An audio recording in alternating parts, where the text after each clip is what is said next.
السلام علیکم. چلیں جی، ایک اور ٹاپک کے ساتھ جو ہے نا آپ کی خدمت میں حاضر ہوں. آج کا ٹاپک ذرا انٹرسٹنگ ہے. ٹاپک کا عنوان ہے ریورس گیئر.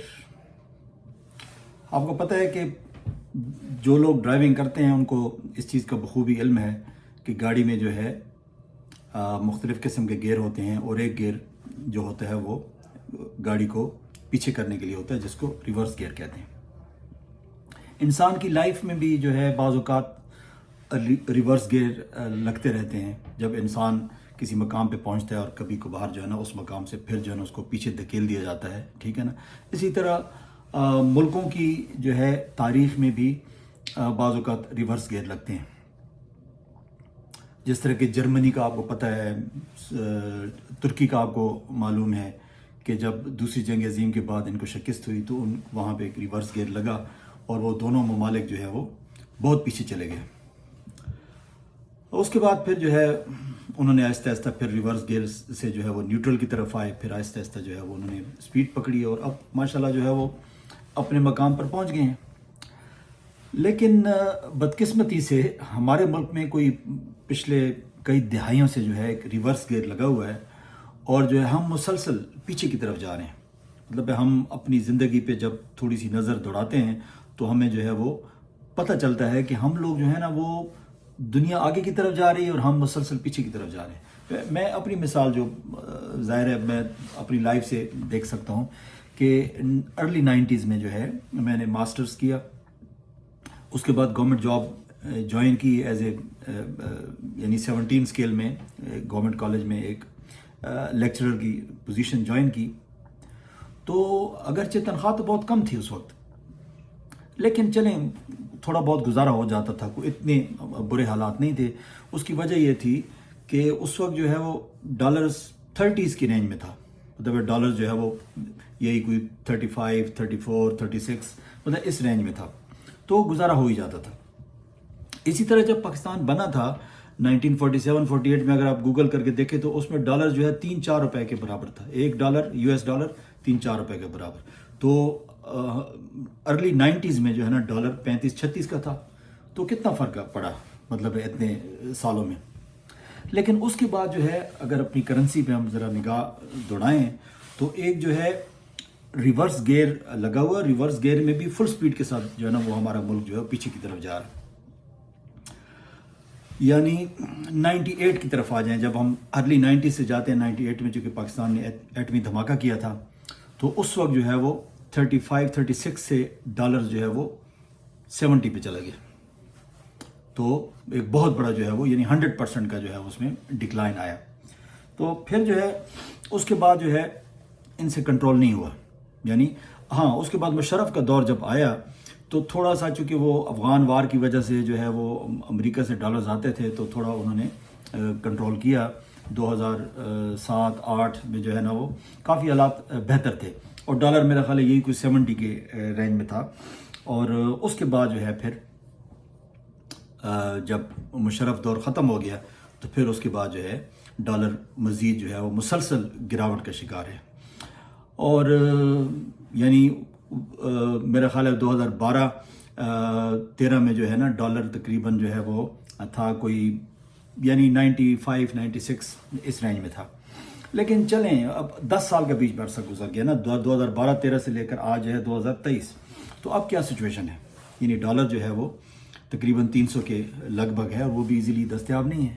تو یہ مسلسل کرنسی کو ہمارا ریورس گیئر لگا ہوا ہے، اور جو ہم پیچھے کی طرف جا رہے ہیں، اور جو ہے کوئی آگے صورت نظر نہیں آتی ہے. IMF کے ہم غلام بن گئے ہیں، کیونکہ IMF کے بغیر تو ہماری اکانومی جو ہے وہ چل ہی نہیں سکتی ہے. پھر ہم کبھی عرب دوستوں کے پاس جاتے ہیں، کبھی چائنا کے پاس جاتے ہیں، مسلسل بھیکاری بنے ہوئے ہیں، اور جو ہے ہماری ملک کی سیلف رسپیکٹ جو ہے وہ داؤ پہ لگی ہوئی ہے. اچھا، پھر کرنسی سے ہٹ کے آپ جو ہے نا دوسری جو شعبے ہیں ان کی طرف آ جائیں. مثال کے طور پہ آپ جو ہے نا ایجوکیشن کی طرف آ جائیں. تعلیم کے میدان میں بھی ریورس گیئر لگا ہوا ہے.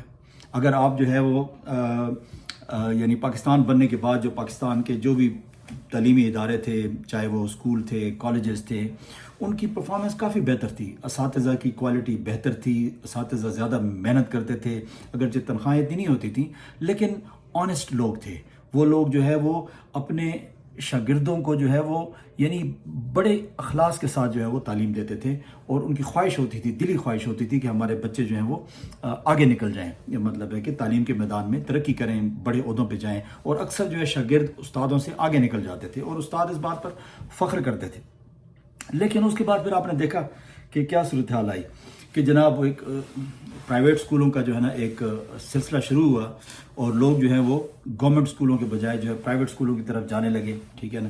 اور اس کے بعد جو ہے وہ گورنمنٹ اسکولوں سے چونکہ بڑے بڑے لوگوں نے اپنے بچوں کو نکال لیا، جس طرح کے بزنس مین ہو گئے یا جو پولیٹیشینز ہو گئے یا جو مالدار لوگ یہ افورڈ کر سکتے تھے، انہوں نے کسی نے بیکن ہاؤس میں اپنے بچوں کو ڈالا، کسی نے روٹس میں ڈالا، کسی نے سٹی میں ڈالا، کوئی اور اس طرح کے مختلف اسکولوں میں جو ہے اپنے بچوں کو پڑھاتے رہے۔ پھر کیا ہوا؟ پھر گورنمنٹ اسکولوں کا برا حال شروع ہو گیا، اور اب جو ہے گورنمنٹ اسکولوں میں کوئی بچوں کو داخل نہیں کرتا ہے، یعنی وہاں پہ نظام تو ویسے بھی کوئی اتنا اچھا نہیں تھا، وہاں پہ سب سے بڑی بات تو یہ ہے کہ گورنمنٹ اسکولوں میں ٹوائلٹ ہی نہیں ہوتا ہے۔ ہم تو جب اسکول پڑھتے تھے تو کسی کو اگر کوئی ضرورت پیش آتی تھی تو جناب ایک اسپیشل پاس ملتا تھا، اور پاس لے کے جو ہے نا وہ بچہ باہر جاتا تھا اسکول سے باہر، اور کہیں پتہ نہیں کتنے جو ہے نا وہ گھنٹوں بعد جو ہے نا وہ واپس آتا تھا۔ تو اکثر وہ جو اسکول کے جو بدماش اسٹوڈنٹس ہوتے تھے وہ یہ کام کرتے تھے کہ پاس لے کے نکل جاتے تھے، 2-3 گھنٹے باہر گزار کے پھر آ جاتے تھے۔ تو بہرحال کہنے کا مقصد یہ ہے کہ ہم لوگ جو ہے نا ایجوکیشن کے میدان میں بھی مسلسل پیچھے کی طرف جا رہے ہیں۔ کوئی نئی ہمارے ایجوکیشن میں کوئی فرق نہیں پڑا ہے، کیونکہ لارڈ میکالے نے جو نظام چھوڑا تھا اسی کو ہم فالو کر رہے ہیں۔ ہم نے کوئی اس میں کوئی ڈراسٹک چینجز نہیں لائیں جس کی وجہ سے ہم جو ہے نا اپنے تعلیمی میدان میں کوئی کریٹیوٹی پیدا کریں، اور جو ہے وہ مطلب ہے ایسے لوگ پیدا کریں جو کچھ ایجادات کی طرف جائیں، یا کوئی مطلب ہے کہ کوئی کارنامہ دنیا میں جو ہے نا وہ دکھائیں۔ تو اس لیے جو ہے نا وہ بھی ہمارا مسلسل ریورس گیئر چل رہا ہے ایجوکیشن کے میدان میں۔ اچھا، پھر جناب آ جائیں آپ ہیلتھ کے میدان میں۔ ہمارا جو ہاسپٹلس کا نظام ہے، ہمارے جو ڈاکٹرز ہیں، کیونکہ یہ تعلیم کے بعد ہیلتھ جو ہے وہ بھی بہت ضروری ہوتی ہے۔ تو ایک زمانہ تھا کہ لوگ گورنمنٹ ہاسپٹلس میں جاتے تھے، علاج کراتے تھے اور مطمئن ہوتے تھے، مطلب ڈاکٹرز بھی کافی بہتر ہوتے تھے، کیئر بھی کرتے تھے، اور جو ہے ان میں اتنی لالچ بھی نہیں تھی، مطلب نظام ٹھیک چل رہا تھا اور کمپٹیشن نہیں تھی۔ پرائیویٹ جو ہاسپٹلس تھے وہ تقریباً نہ ہونے کے برابر تھے۔ لیکن پھر آپ نے دیکھا کہ جناب ایک پرائیویٹ ہاسپٹلس کا ایک سلسلہ شروع ہوا، اور گورنمنٹ کے جو ہے وہ مقابلے میں آ گئے، اور اس کے بعد ظاہر پاپولیشن بھی ملک کی بڑھتی رہی، تو گورنمنٹ کے جو ہاسپٹلس تھے وہ اتنے زیادہ لوگوں کو جو ہے وہ اکاموڈیٹ بھی نہیں کر سکتے تھے، تو لوگوں کی مجبوری بھی تھی، جو لوگ افورڈ کر سکتے تھے وہ پھر پرائیویٹ ہاسپٹلس چلے جاتے تھے۔ اس سے کیا ہوا کہ اس سے جو ہے وہ امیر لوگوں نے چونکہ گورنمنٹ ہاسپٹلز میں علاج کرنا چھوڑ دیا، تو پھر صرف غریب لوگ جو کہ افورڈ نہیں کر سکتے تھے وہ لوگ جو ہے نا جاتے تھے ہاسپٹلز میں، اور پھر اسی طریقے سے جو ہے نا وہاں پہ جو ڈاکٹرز ہوتے تھے ان کا رویہ بھی چینج ہو گیا، اور پھر جو ہے ہاسپٹلز کے حالات بھی خراب ہو گئے۔ پھر اس کے بعد پولیٹیکل لوگوں نے جو ہے نا وہ پالیٹکس کی بنیاد پہ جو ہے نا وہ ایسے ڈاکٹرز جو ہے وہ ریکروٹ کیے، یا ایسے ڈاکٹرز کو جو ہے نا وہ ایڈمنسٹریشن میں لے کر آئے کہ انہوں نے جو ہے نا وہ سارے نظام کا ستیہ ناش کر دیا ہے۔ اور آج کیا ہے، ہیلتھ کے نام پہ کیا ہو رہا ہے پاکستان میں؟ آپ کو پتہ ہے کہ ہیلتھ کے نام پہ جناب آپ کسی اگر گورنمنٹ ہاسپٹل میں جاتے ہیں کسی اچھے ڈاکٹر کے پاس، تو وہ جناب آپ کو اپنی پرائیویٹ کلینک کا ایڈریس دیتا ہے کہ جناب آپ وہاں پہ آ جائیں تو وہاں پہ میں آپ کو دیکھ لوں گا، ٹھیک ہے نا۔ یہ مجھے ایک دفعہ اتفاق ہوا، میں اسٹوڈنٹ لائف میں گیا تھا، تب تو کافی عرصہ ہو گیا ہے، تو مجھے اتفاق ہوا، آئی سائٹ کا تھوڑا ایشو تھا، تو میں جو ہے گورنمنٹ ہاسپٹل میں گیا، تو ڈاکٹر نے جب مجھے دیکھا تو مجھ سے پوچھتے آپ کیا کرتے ہیں؟ میں نے بتایا جی میں ابھی گریجویشن کر رہا ہوں، پڑھ رہا ہوں۔ تو اب جو ہے نا ایک آنکھ کا تو جو ہے نا اس نے وہ مجھے پہلی دفعہ فرسٹ ٹائم جو ہے جب گلاسز لگی تھی تو ایک آنکھ نمبر تو اس نے فوراً جناب وہ مطلب ہے کہ نکال لیا کہ جناب یہ تو آپ کا ٹھیک ہے۔ اچھا، دوسری آنکھ کے لیے جو ہے نا وہ اب کبھی ایک شیشہ لگاتا ہے، کبھی دوسرا لگاتا ہے، کبھی تیسرا لگاتا ہے، جناب وہ سیٹنگ نہیں ہوتی ہے۔ اب جناب وہ مجھے بار بار کہہ رہا ہے کہ جی وہ آپ کا بڑا کمپلیکیٹڈ نمبر ہے جی، یہ آپ اس طرح کریں کہ جناب میں شام کو 5 بجے بیٹھتا ہوں تو آپ جو ہے نا وہ پرائیویٹ کلینک پہ آ جائیں کیونکہ ایسے ٹائم لگ جائے گا، باہر پیشنٹ ویٹ کر رہے ہیں۔ اچھا، وہ اتنے پولائٹ طریقے سے میرے ساتھ بول رہا تھا کہ میں نے کہا یار شاید ظاہر اس عمر میں سمجھ بھی نہیں آتی ہے، تو میں نے کہا شاید یہ میرے بھلے کے لیے کہہ رہا ہے۔ میں نے کہا چلیں کوئی بات نہیں، تو وہ جناب میں وہاں سے چلا گیا۔ وہ شام کو میں جب پرائیویٹ کلینک میں گیا تو وہ جناب اس نے 5 منٹ بھی نہیں لگائے اور فوراً نمبر نکال دیا اور جناب گلاسز ریڈی۔ تو یہ تو میں آپ کو پرانی بات بتا رہا ہوں، یہ تو آپ یوں سمجھ لیں کہ تقریباً 26 27 28 سال پرانی بات بتا رہا ہوں۔ تو اگر اس وقت یہ صورتحال تھی تو اب کیا صورتحال ہے؟ اب تو جو ہے نا وہ پیشنٹ بالکل ٹھیک ہوتا ہے, ٹھیک ہے نا. تو گورنمنٹ ہاسپٹل میں جب وہ جاتا ہے, کوئی چھوٹا موٹا کو اس کا ایشو ہوتا ہے, تو وہاں سے وہ ایک بڑی بیماری اپنے آپ کو جو ہے نا لگا کے آتا ہے. کیوں؟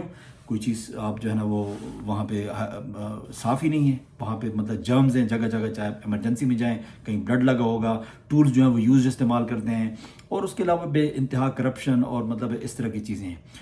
تو کہنے کا مقصد یہ ہے کہ مسلسل ہمارا جو ملک ہے وہ پیچھے کی طرف جا رہا ہے, اور ہر شعبے میں ریورس گیئر لگا ہوا ہے. چاہے وہ ہماری کرنسی ہو وہ پیچھے جا رہی ہے, چاہے ہمارا تعلیمی نظام ہو وہ پیچھے جا رہا ہے, چاہے ہمارا ہیلتھ کا نظام ہو وہ پیچھے جا رہا ہے, یا چاہے ہمارے لوگ ہوں, یعنی وہ بھی مورلی جو ہے وہ ایک انہوں نے ریورس گیئر لگایا ہوا ہے, اور مورل ڈیگریڈیشن کی طرف ہم جا رہے ہیں.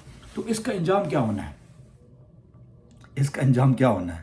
تو کوئی اچھا انجام تو نہیں ہوگا, ظاہر ہے ہم تو تباہی کی طرف جا رہے ہیں. اور میرا خیال ہے کہ اگر ہم اپنی سیلف اسیسمنٹ نہیں کریں گے, اور ہر بندہ جو ہے وہ اپنا جو اس کا رول ہے وہ پلے نہیں کرے گا, تو میرا خیال ہے بہت جلدی جو ہے ہم, قوم تو خیر ویسے بھی نہیں بن سکے ہیں, لیکن مجھے لگتا نہیں ہے کہ یہ ملک جو ہمارا ہے یہ بھی سروائیو کر سکے گا. یہ تو آلریڈی جو ہے وہ آپ کو پتہ ہے ٹوٹ چکا ہے. تو اگر یہ سلسلہ رہا تو میرا خیال ہے ہم جو ہے ممکن ہے اس ملک کا مزید کوئی جو ہے نا وہ اس کو توڑ کے کوئی مزید اس کے ٹکڑے کر دیں گے, کیونکہ آبادی تو اسی طرح بڑھ رہی ہے, اور مسائل جو ہیں وہ بڑھ رہے ہیں. مسائل پاکستان نہیں رہا ہے, اب تو مسائلستان بن گیا ہے. تو اس مسائلستان کے اگر جو ہے وہ معاملات کو ٹھیک نہیں کیا گیا, ایک میجر سرجری جو ہے اگر نہ کی گئی, اور ہمیں جو ہے وہ ریورس گیئر سے ہم نیوٹرل میں نہ آئے, کیونکہ سب سے پہلے تو نیوٹرل میں آنا ہے نا, نیوٹرل کے بعد پھر آپ نے فرسٹ سیکنڈ تھرڈ یا جو بھی لگانا ہے وہ تو ٹائم لگے گا اس پہ. تو مجھے تو اپنی زندگی میں کوئی ایسی امید نظر نہیں آتی کہ ہماری زندگی میں جو ہے نا یہ ہم جو ہے نا نیوٹرل میں یا فرسٹ یا سیکنڈ گیئر میں آ جائیں گے. تو اللہ کرے کہ میرا جو ہے وہ اندازہ غلط ثابت ہو. تو میری بہرحال یہی سب سے گزارش ہے کہ اپنا جو ہے آپ کے ذمے جو بھی کام ہے یا جو بھی آپ کے فرائض ہیں, تو وہ آپ جو ہے نا بخوبی احسن طریقے سے انجام دیں, اور اچھے لیڈرز کو جو ہے آپ منتخب کریں, اچھی پارٹیز کو جو ہے آپ اقتدار میں لائیں, تو وہی اس کا کوئی نہ کوئی حل نکالیں گے. باقی تو اور کوئی حل نہیں ہے. تو جناب ویڈیو دیکھنے کا بہت بہت شکریہ. تو ضرور کمنٹ کیجیے گا کوئی کمی بیشی رہ گئی ہو, تاکہ جو ہے اس کو مزید امپرومنٹ اس کی جائے. تو چلیں انشاءاللہ پھر ملاقات ہوگی. تھینک یو جناب, بہت بہت شکریہ, اپنا بہت بہت خیال رکھیے گا. اللہ حافظ.